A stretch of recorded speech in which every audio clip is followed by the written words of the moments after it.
Salamat po sa umagang ito. Kahit na po umuulan, nandito po kami, Panginoon, upang sumamba sa inyo, Panginoon. Yes, Lord. Upang ipakita namin, Panginoon, na miss ka namin and gusto naming pasalamatan ka, Panginoon, sa lahat po ng mga pangyayari sa aming buhay ng nakaraang linggo, Panginoon. Lord, tulungan niyo po ako sa akin pong exhortation this morning. I know, Lord, kulang po ako sa kaalaman. Ngunit dahil po you are with me, Lord, hindi po ako dapat kabahan. You will equip me, Lord, para sa akin pong pagtuturo ngayong umaga. And Lord, yung mga hindi pa po nakakarating, Lord, protect them, Lord. At sabi nga po ni Pastor kanina, hawiin yung Panginoon yung mga balakid para makarating sila ngayong Yes, umaga. Lord. Salamat, Panginoon. Ito po ang aming dalangin sa pangalan ni Jesus. Amen.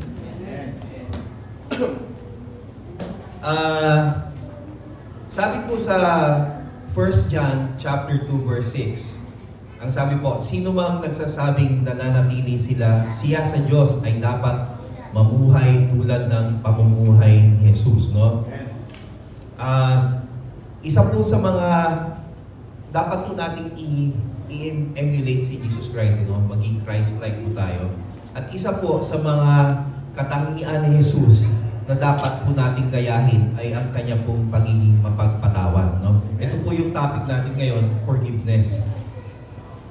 Si Jesus Christ po, alam po natin na pinagkanulo po siya ni Pedro, no? Nung he was arrested, di ba? Itinatwa siya ni Pedro. Pero hindi po yun, pinatawad po siya ni Jesus Christ about it, no? Hindi yun minasama ni Jesus Christ. Actually po, siya pa yung ginawang pinuno ng mga apostles, di ba, later on. That shows yung pagpapatawad po ni Kristo, no? And kahit na po nung huling hininga ni Jesus Christ, di ba? Nung nakapako siya sa krus, nagsabi niya sa Ama, Ama, patawarin niyo sila. Hindi nila alam ang kanilang ginagawa, no? Lahat po tayong tumanggap na sa ating po Panginoong Jesus ay pinatawad na, no? Ang tanong po natin ngayon ay tinanggap na ba natin talaga si Jesus, no? Ano ba ang sabi ng Biblia tungkol po sa pagpapatawad, no? Ito po yung ating pag-aaralan. Ito pong pagpapatawad, napakahalaga po ito sa ating pong pagiging Kristiyano, no? Yung pagpapatawad po sa kapwa, pati po yung sa sarili natin, kailangan po nating patawarin, ano? Actually po, parang kulang ang pagiging Kristiyano natin o hindi natin matatawag na tayo Kristiyano kung hindi natin kayang magpatawad. Ang sabi po sa Mark chapter 11 verses 25 to 26, kapag kayo'y tumayo upang manalangin, patawarin muna ninyo ang nagkasala sa inyo upang ang inyong mga kasalanan ay patawarin din ng inyong Ama na nasa langit. Ngunit kung hindi kayo magpapatawad, hindi rin naman kayo patatawarin ng Amang nasa langit. Ano po? Kailangan po nating magpatawad upang tayo po patawarin po ng ating pong Amang nasa langit. Kaya po, wag po nating ipagkait po yung kapatawaran sa ibang tao sapagkat ito po yung magiging sukatan din ng Diyos para patawarin po tayo, no? Kailangan muna nating magpatawad para tayo patawarin din niya, no? And we should understand, no, na pagka hindi po tayo nagpatawad, meron po tayong may kaparusahan pong nag-aantay sa hindi po pagpapatawad. Ano po? Tandaan po natin yung sa parable of the servant sa Mateo, no? Na meron pong isang servant na meron siyang utang doon sa kanyang master, no? Humingi siya ng tawad, no? Sabi niya, wala po akong pambayad, no? Patawarin niyo po ako. Pero pinatawad po siya ng kanyang master, hindi po ba? No? Yung kanyang utang tinanggal na, no? Pero itong servant na to, yung kapwa niya servant may utang sa kanya. Pero pilit niyang sinisingil. No? Yang humihingi ng tawad yung kapwa niya servant pero ayaw niyang pagbigyan. Nung nalaman po ng master niya, ano pong ginawa sa kanya? Diba? Pinarusahan siya. No? Ganyan din po ang mangyayari sa atin pagka hindi po tayo nagpatawad.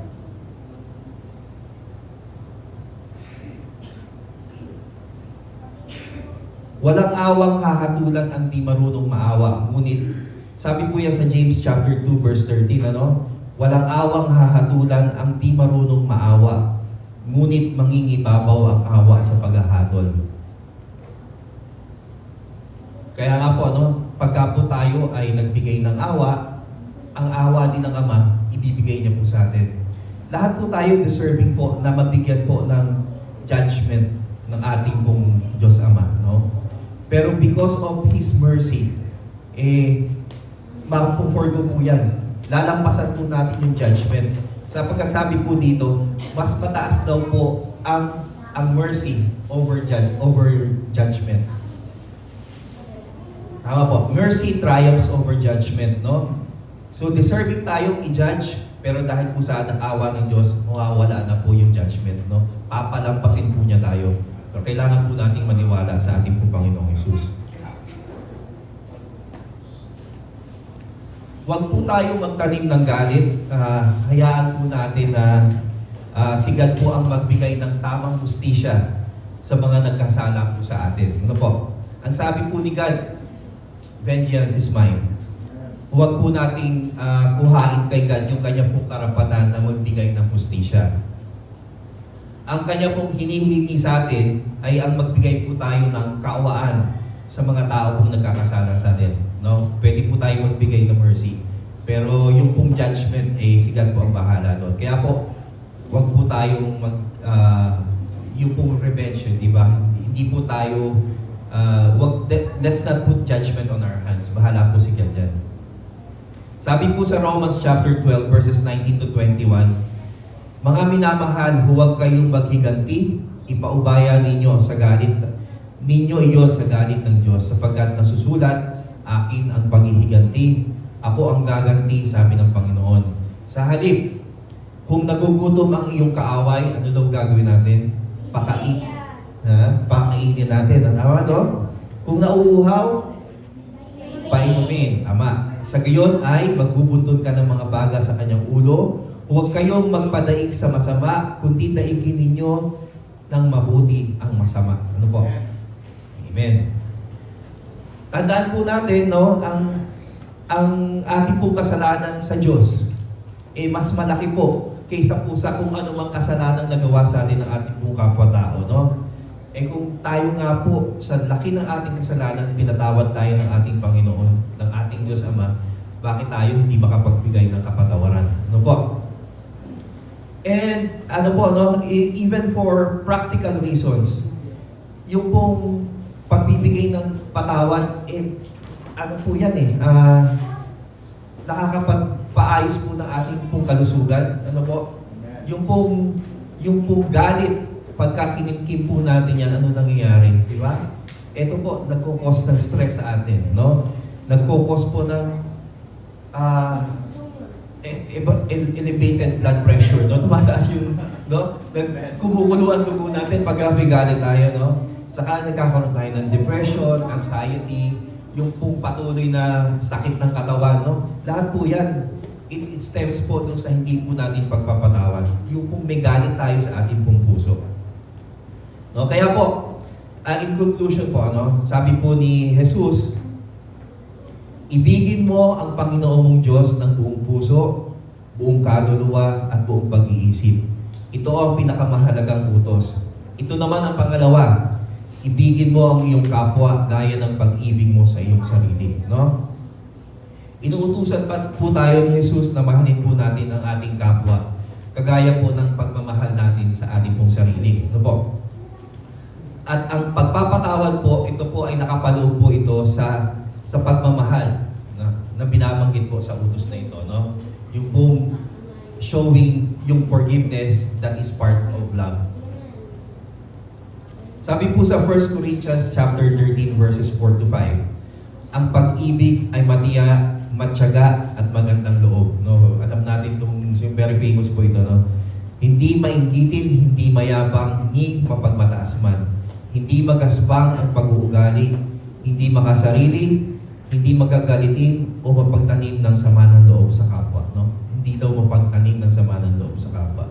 Let's, let go po natin yung anger natin and let's give yung forgiveness na due po sa mga tao, at sa mga sa kapwa po natin. Kaya po, mga kapatid po, for our sake, no, spiritually and physically po, no, let us learn to forgive, no. Dapat po sa ating pong mga Kristiyano, dapat po itong forgiveness, second nature na po natin ito. Hindi na po natin iniisip, no? Wala nang isipan. Basta pag may kasalanan, okay na yan, no? Pag kami utang, yan na muna. Pautang dagat po. Pagka nang utang, huwag na tayo magpautang ng sobra-sobra. Yung willing lang to let go, ano po. Yun lang po ang akin pong i-share ngayong umaga. Sana po meron po tayong medyo napulot po ngayong umaga. God bless you po. And salamat po kami. Kahit na po umuulan, nandito itong mga batang to, no?